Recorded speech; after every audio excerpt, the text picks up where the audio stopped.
Welcome to Stuff You Should Know, a production of iHeartRadio.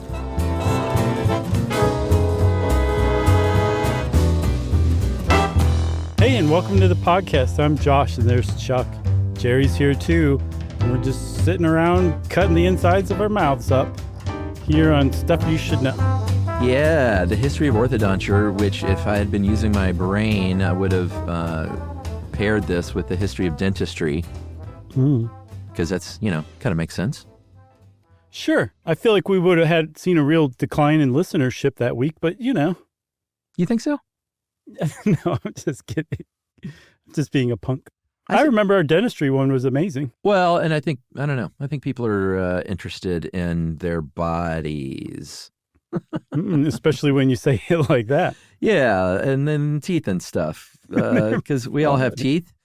And it's interesting that bad, teeth, I say bad teeth, I have bad teeth, but what I mean by bad teeth is teeth that grow in funky ways. But I'd like to kind of break that cycle as well of kind of talking about it like that, because even though I have gotten my teeth fixed, it's just because they were falling out of my head. It's not because I wanted perfect white chiclets in my mouth. And I think there's a big trend that we've seen over the past 20 years, and really I feel like even the last 10 years, where Hollywood especially, people in the media, all have perfect teeth. And you don't have to have perfect teeth. I like teeth with a little personality. I like summer teeth. Yeah, I can't remember what kind of teeth? Summer teeth? I've not heard that. You never heard that phrase? No, what does it mean? Summer teeth. Summer here, summer there. Oh, that's awesome, man. I love that. That's like what kind of dog is that? Sooner one kind is another? Yeah, exactly. In Japan, they have a name for like a wonky tooth. Usually it's one of your canines, and it'll be like kind of pressed out or crooked or something like that. Yumi has one, but there's a term for it, and it's like basically a term of endearment. Like they just find that very cute. Here in the U.S., it'd be like you would be put in some sort of like home or asylum for that.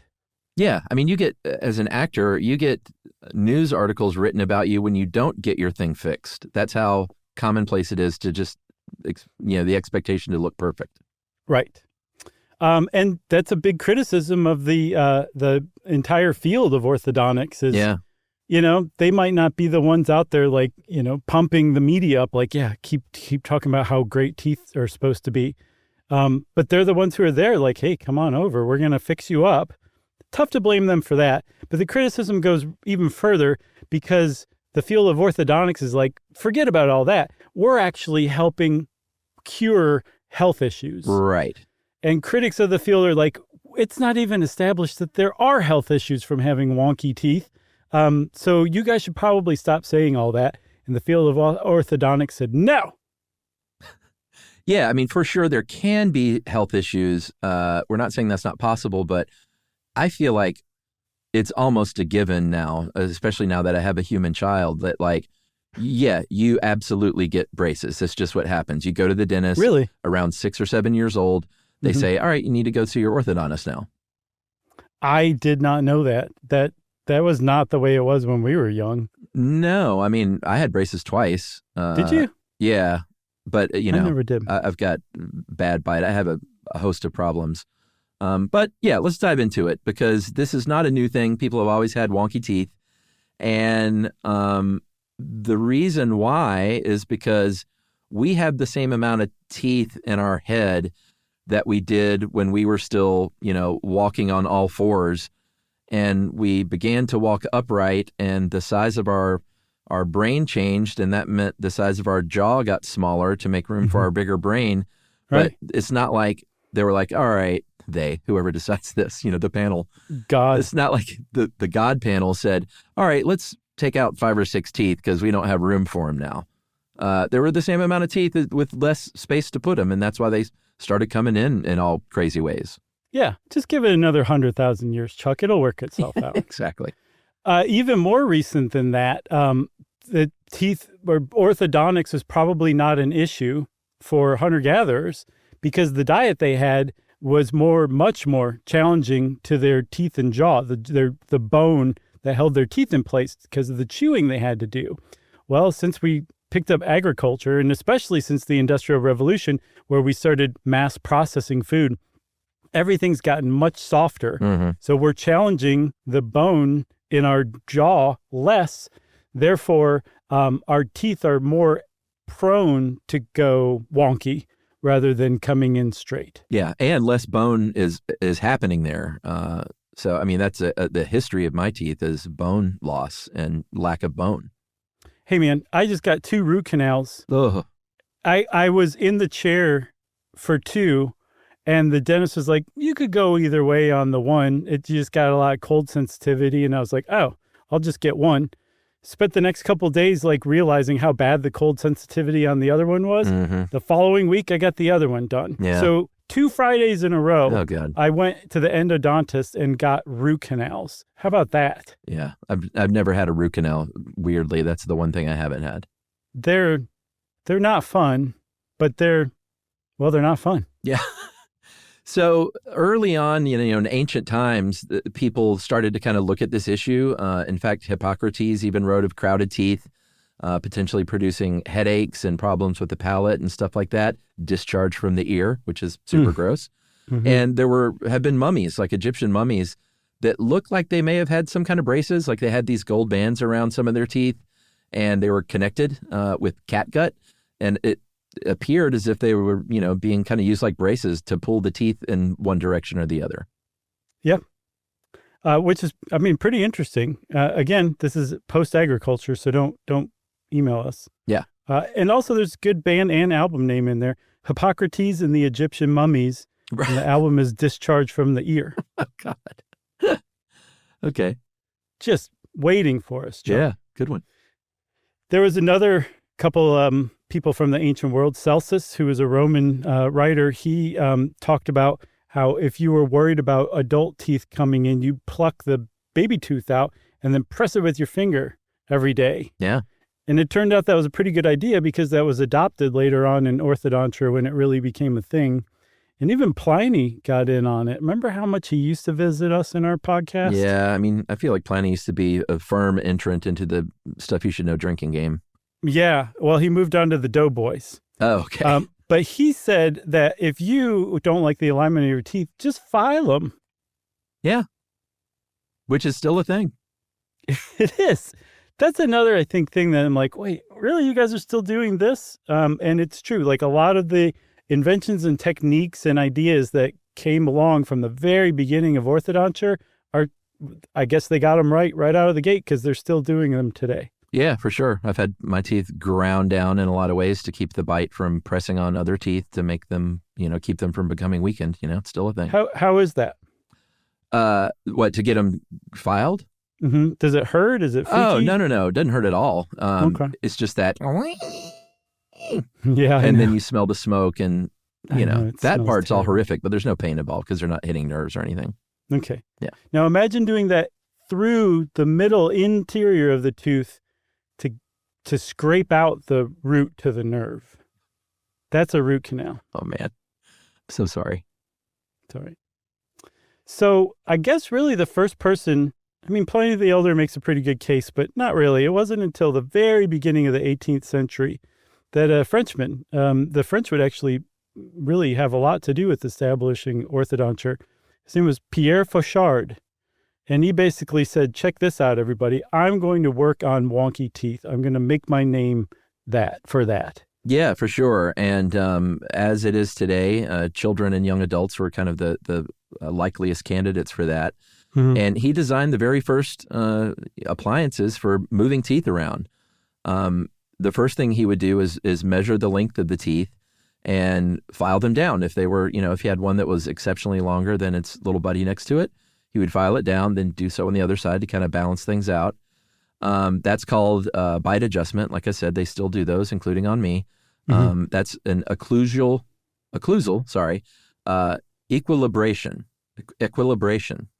Yeah, that's not an easy one.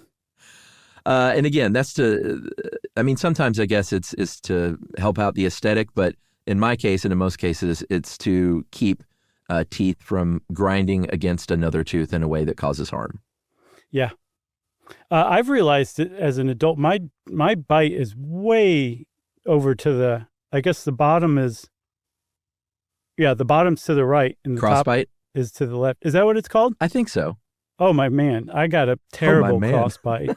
But I mean, I'm making my way in the world today. Takes everything I've got. That's true. But I'm still able to chew pretty well. Yeah, that's what matters. Sure. So let's talk a little bit more about Fauchard, because he hasn't left yet. He really kind of got into this and laid the groundwork. He did the same thing that Pliny suggested, that, like you said, that you went to the same procedure.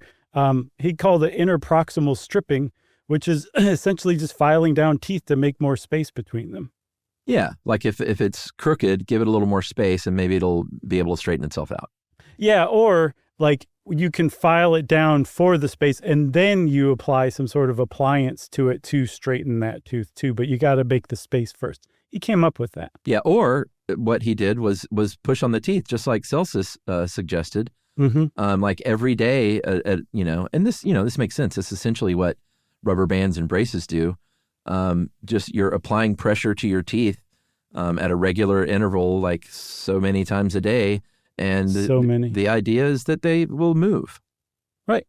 And it's true. Like that's one of the amazing things to me is like if you apply even like a gentle bit of pressure over a long enough time span, your teeth will go where you want them to. Yeah.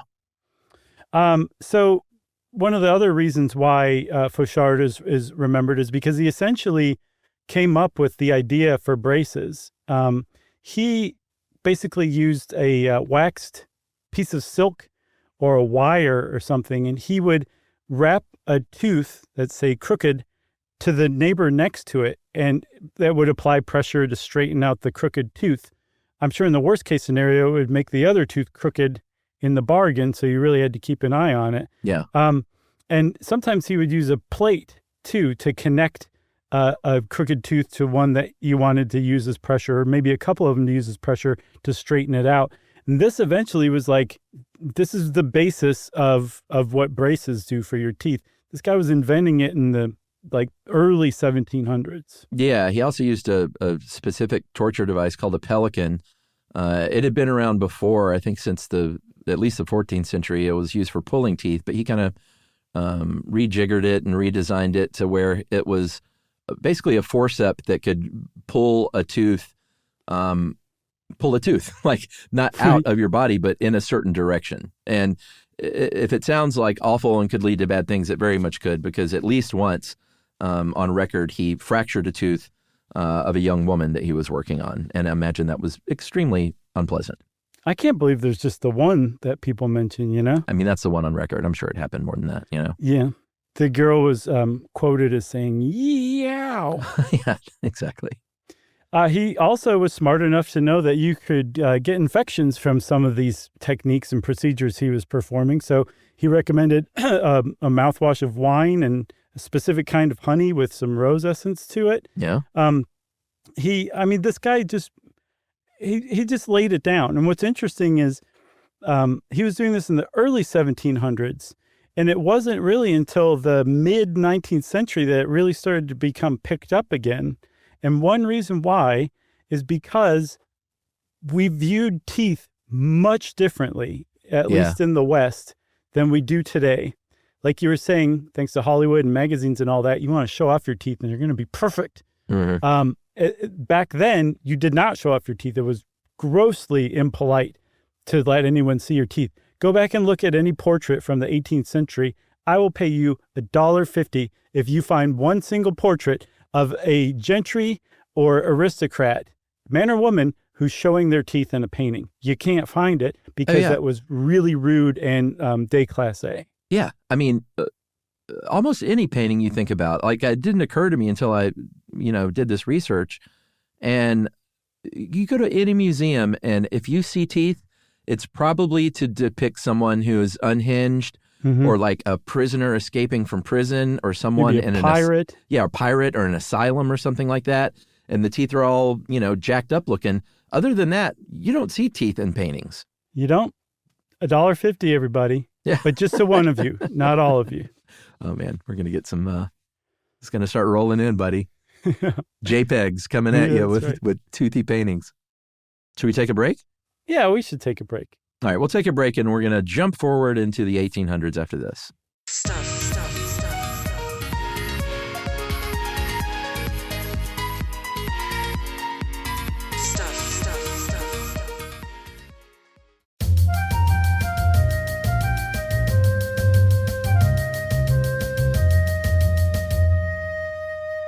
So like I said, Fauchard was working in the early 1700s. By the mid-19th century, I guess people's thoughts on teeth were changing. And they were like, okay, we can show our teeth, but they got to look good. So let's get back into orthodonture. Another Frenchman, Pierre Joachim Le Foulon, he's the one who came up with the word orthodontics. Actually, he called it orthodontici. You have to say it like that. And in Greek, ortho means straight, dont is teeth. So straight teeth is what the word orthodontics means. You know, I love that when that happens. Pretty on the tooth. Yeah. When you I can't even follow that. So they didn't call themselves that yet in most cases at the time. That kind of caught on more and more as things went on. But dentists started to do this stuff. They weren't like specialists that only did orthodontics yet. It was just part of dentistry, and tooth straightening was part of dentistry. And you were an apprentice who learned that kind of thing. Dental colleges started being organized in the mid-19th century. But, I mean, when was the first orthodonture school? That was in the 20th century, right? Yeah, either the very beginning of the 20th or the very early, very late 19th century. I think it was Edward Angle. Yeah, 1900s. The Angle School of Orthodontia was the first sort of standalone thing where it wasn't just part of a dental school. Precisely. All right. So some of the other advancements that the 19th century contributed can all be kind of lumped together under the umbrella term of headgear. Yeah. Or if you're a teenager. Yeah.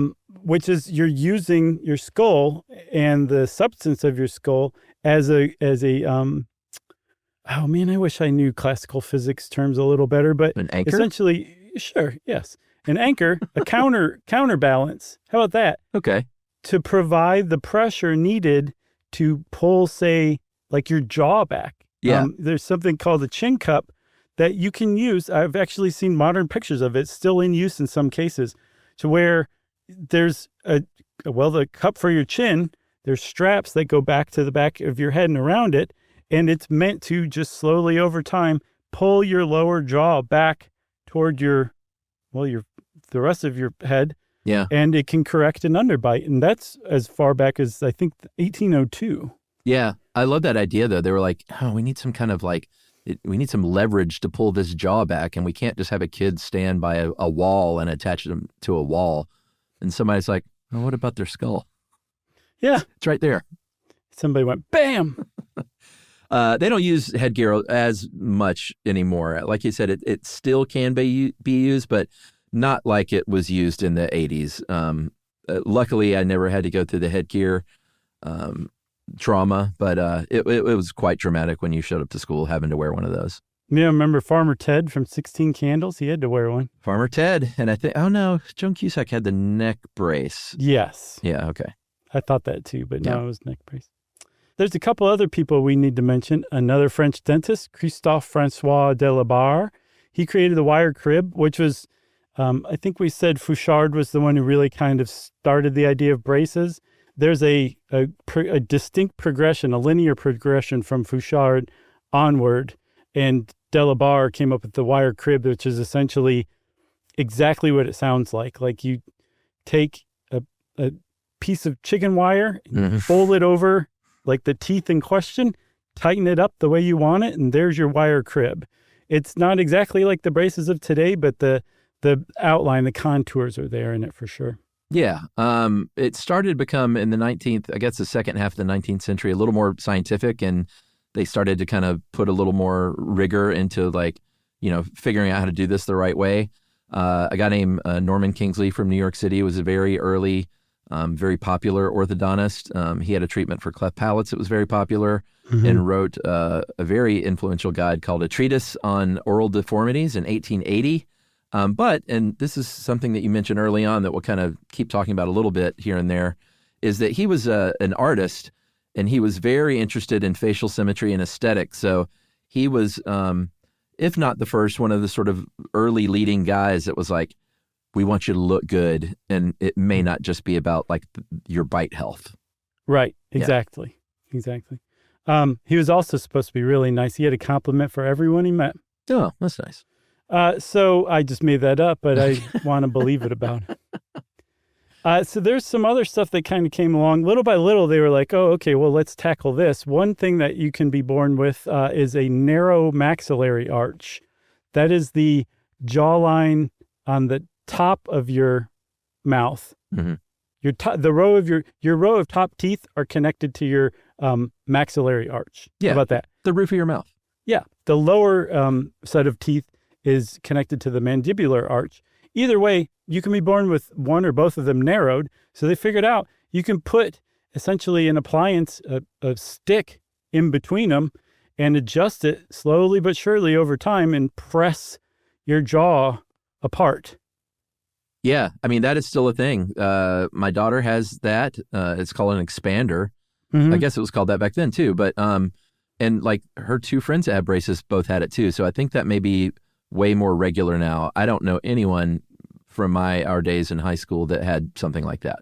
So I think the original one was they would put the screw bar in between, say, your back molars, because they're pretty substantial, and just over time slowly adjust it, I guess probably every visit.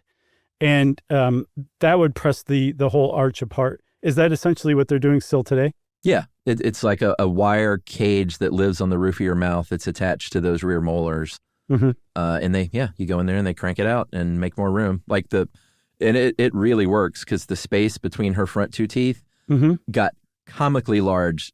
Like you could fit a whole extra tooth in between. Oh, wow. When this thing was at its most. But they're basically just creating room for the future. Was the dentist like, or the orthodontist like, I've done too much? No, There's he was no like, coming back now. He's like, I've got a new record. Everyone get in here and look at this girl. Right. So I think you said, we talked about how the first orthodonture school was established by Edward Engel in 1900. Even before that, most of the people practicing orthodonture were now not only MDs, but also doctors of dental surgery, DDS. So they were really well trained in medicine. And the reason why, not coincidentally, is this is because of a shift of direction that orthodonture went in to basically say, like, let's get even more scientific about this. And, well, they did. Yeah, there was a guy named John Nutting Farrar, who some people call the father of American orthodontics or modern orthodontics. Not in the house I was raised in. He was the guy that was like, hey, let me do some actual experiments on animals and things. And let me see, like that thing that we crank apart your teeth. Let me see how much the human body can, like how much pain they can endure to move those teeth. Like, and I'm kind of kidding, but basically like, let's find a happy medium between how far we can expand and how much like a child can take. Yeah, what's worse, though, is he wasn't experimenting on children. He was experimenting on animals, which I take to mean dogs. Yeah, I guess. Yeah. So, that's Farrar. What about Edward Engel, who we talked about? This guy is probably the one, I mean, my dad at least always called him the father of American orthodontics. Yeah, I mean, he's the guy that definitely made it such a bona fide business. And I think he found out like a lot of different ways to make a lot of money. Mm-hmm. And, one way was like developing devices and patenting devices. Another way was creating like ready-made appliances. He created the Engel system in 1887. So it's like instead of like building these things from scratch for every patient, like I can just sell you this system that has all these prefab parts that can be combined in different ways to suit your needs. Yeah, because I mean, there's only so many ways that your teeth can be wonky, right? So, totally. Yeah, that was revolutionary. I'm sure that just immediately pushed the field forward. And if that wasn't enough, he also came up with a measurement system called the occlusal classification system that's still in use today, 130-something years later. That they use as the basis, like that is the norm. Yeah. And that's what they use to measure anything in a patient's mouth that's deviated from the norm. He also In addition to founding that first school of orthodontia, he founded the Society of Orthodontists, which is now the American Association of Orthodontists.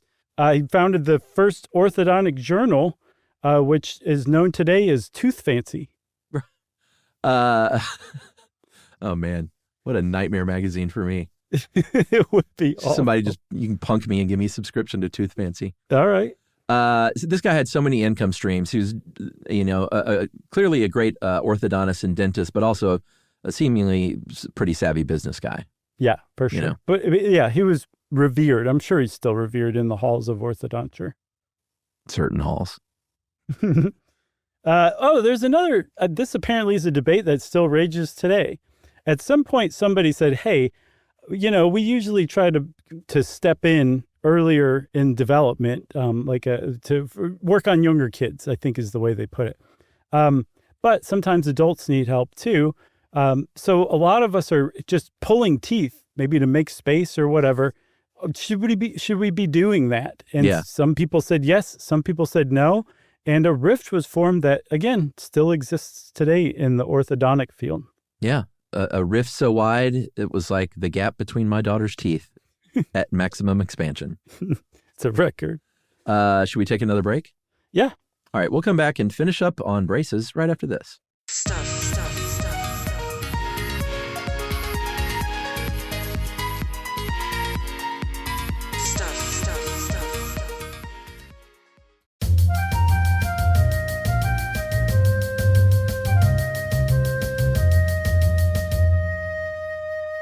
All right, if we're talking modern tooth straightening, we're talking about braces generally.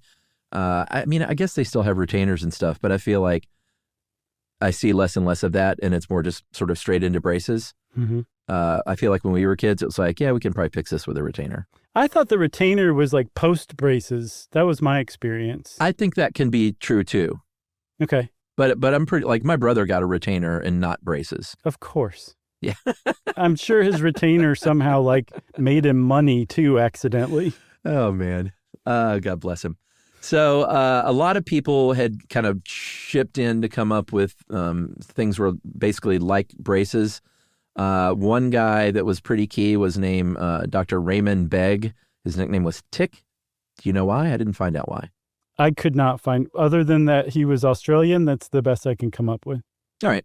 But he was a student of Angle, I guess at that school of orthodontia. Orthodontia? Yeah, orthodontia. Mm-hmm. And he moved to Australia, or I guess went back to Australia, where he practiced in Adelaide, lovely area. And this was in the 1930s, and he developed using stainless steel wire instead of precious metals. And I think, didn't they use precious metals because they were malleable, but that caused problems?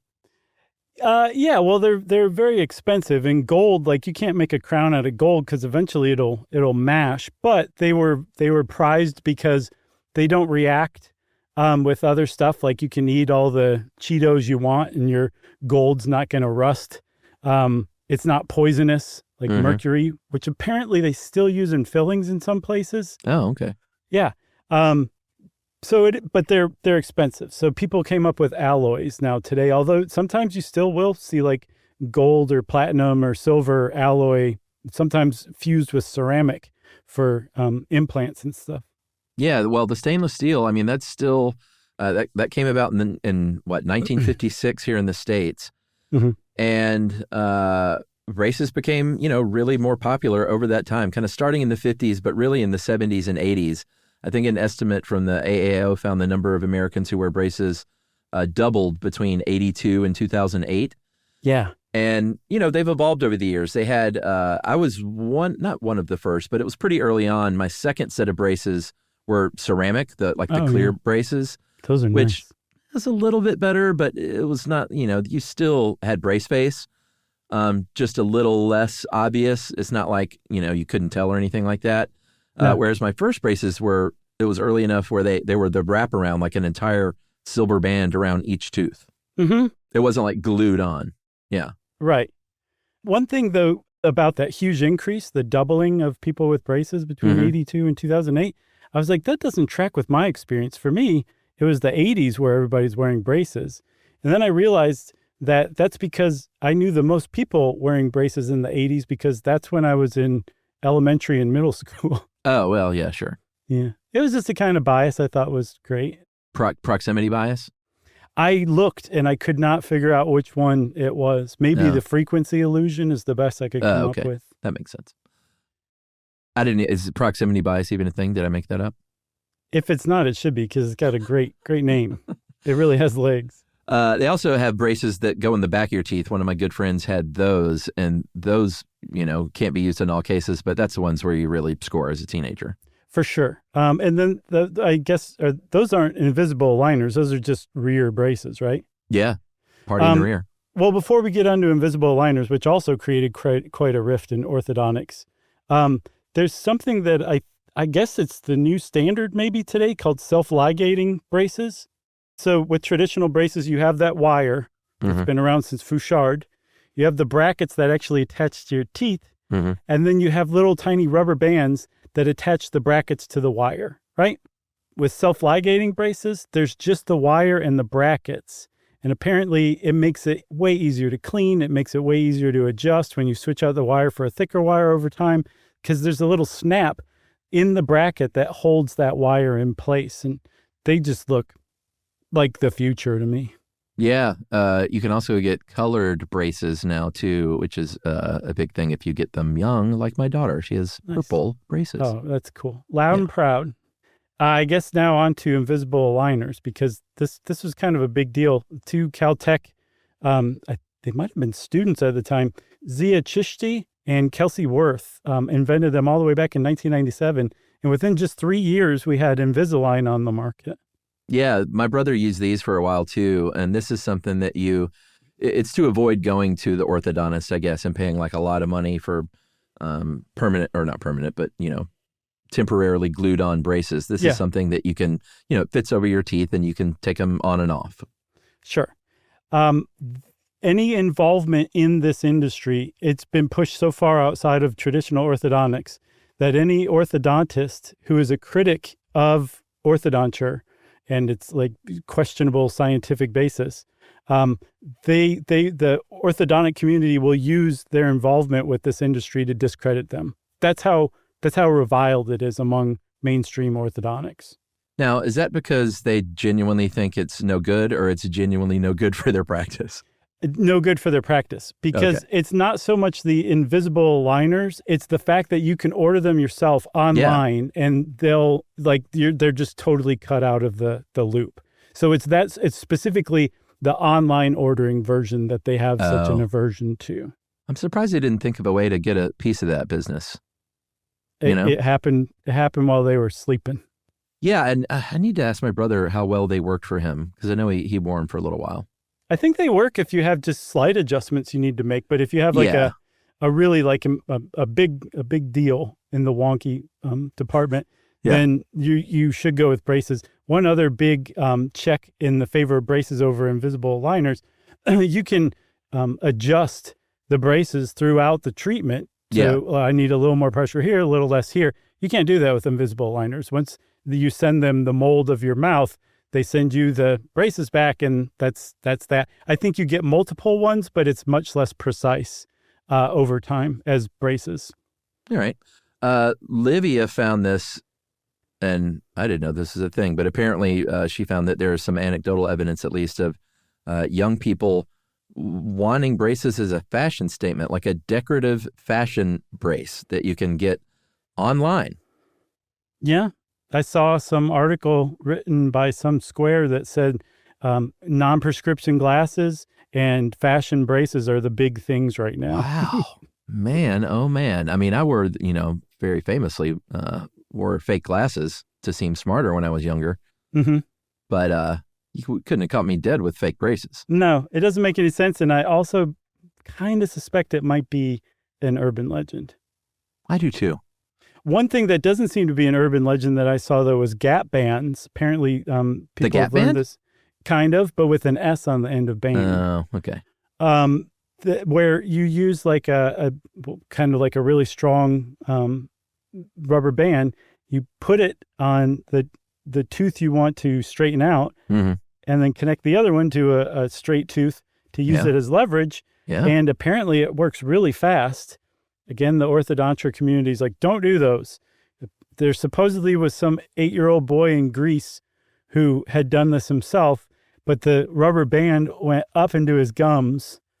And according to these people, he didn't notice, and it just ate away at the tissue up there, and he ended up losing the very teeth, I think his front teeth, that he was trying to straighten in the first place.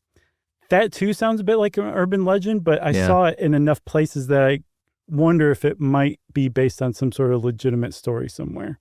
Oh, I could see that. I mean, you probably use rubber bands along with your braces, right? I never had braces. Oh, you never had them at all? I did not need them as a kid. It wasn't until I was an adult that I started to kind of need them for my lower teeth. You got pretty good teeth, though. I've never noticed your teeth being crooked or whatever. That's because I don't smile and show my lower teeth. Number one, because I'm not insane, but number two, because those are the ones that are crooked. Luckily, it's my top row that's pretty straight, so when I smile, it looks like my teeth are great. But if I nice work. Can you see? They're at the odd on there, just kind of. That was pretty good play acting too, by the way. Yeah, it was good. All right, so let's talk about some stats. A few years ago in 2022, 3.15 million kids between 8 and 17 were getting orthodontic treatment. Mm-hmm. This sounds way low to me. 7.4% of that age group is all that was. Mm-hmm. There were other estimates that say about half of kids receive some kind of orthodontic treatment at some point. Mm-hmm. That seems low to me too, just based on anecdotal, what I'm seeing around me. But, maybe that's right. So kids, like you were saying, it's just basically part of being a kid today. You get braces at some point. It seems like it. I feel like Ruby and most of her friends have braces. I mean, that tracks. I found a statistic that in the U.S. alone, out-of-pocket spending amounts to almost $5.5 billion a year on orthodonture. And then insurance and Medicaid covers an additional $4.2 billion. So it's like a $10 billion industry just in the United States alone. Yeah.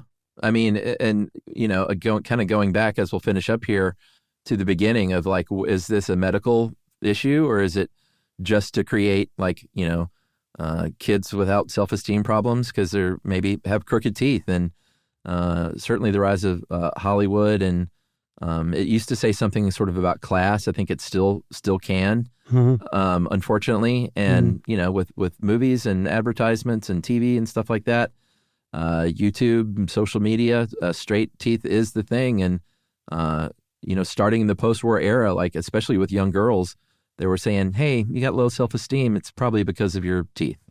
I wonder, though, so that class thing, the socioeconomic part of it, that actually makes it hard to study orthodontics because if you want to study people with, say, braces or something like that, you're automatically working from another kind of bias, a selection bias, because they are probably from a higher socioeconomic class than the average person who doesn't have braces because so much of it is paid for out of pocket. But it occurred to me just now, Chuck, while you were saying that I wonder if that whole thing about them fixing health issues or whatever is essentially made up to get insurance companies to cover what otherwise would be considered cosmetic. So they're actually doing it strictly for aesthetic purposes, but they're trying to make it so you, the parent, don't have to pay for all of it out of pocket. Maybe that's what's going on here. Maybe. I mean, this is the kind of thing that's really hard to study as far as whether or not there is a medical benefit or need, because, and Livia points this out, if you got to conduct randomized trials, so you have to find a large group of people who have pretty similar dental profiles, and you got to have one group that you give braces to, and then a control group that you don't, and then follow them over a long period of time to see what kind of problems develop, like headaches or something. And that's a tough study to pull off. Yeah. And again, I mean, the study population you're drawing from, nobody's going to do that. So if you're studying people who already have braces, you're automatically working with that selection bias because they're more likely to be from a higher socioeconomic group. Yeah, totally. You got anything else about braces? The only thing I'll add, I had the two kinds of braces. Oh, for many years after the braces, I had this bar put on the back of my lower teeth. That spanned like the front 5, and that was supposedly to keep them in place. Neat. And that eventually broke off. And I just went for years with those metal stumps there because I've spent quite a few years without going to the dentist at one point. Yeah. I'm guessing college years and maybe immediately after.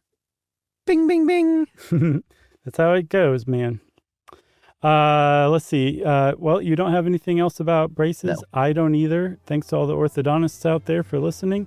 And everyone, if I turn up assassinated in the next couple weeks, it's because I did figure out the big secret to orthodontics and insurance. Yeah. And Chuck said yeah, so that means it's time for listener mail.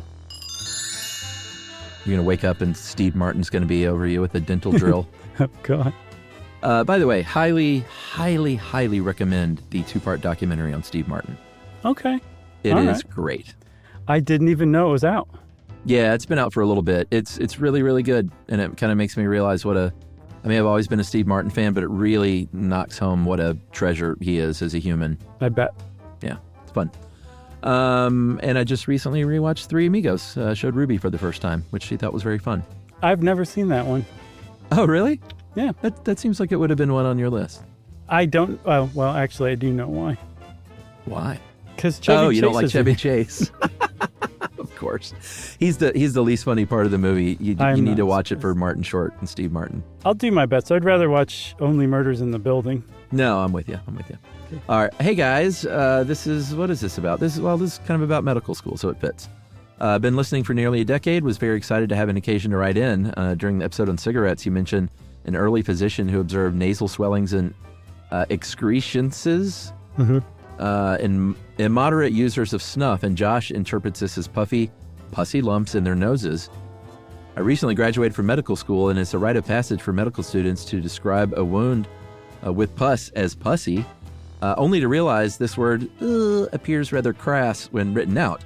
Instead, we use the word purulent, purulent, to avoid any potential misunderstanding if a patient reads the notes.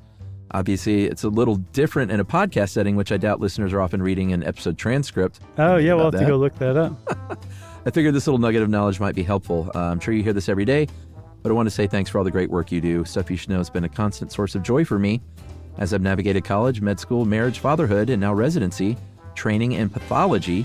You broaden my perspective on a vast array of issues, and I always look forward to listening to new and old episodes alike on my commute. And that is from Gabe, who says, hey, come to Ann Arbor, Michigan for a live show. And we're maybe trying to work that out, Gabe. Yeah, we're batting it around, Gabe. Good idea.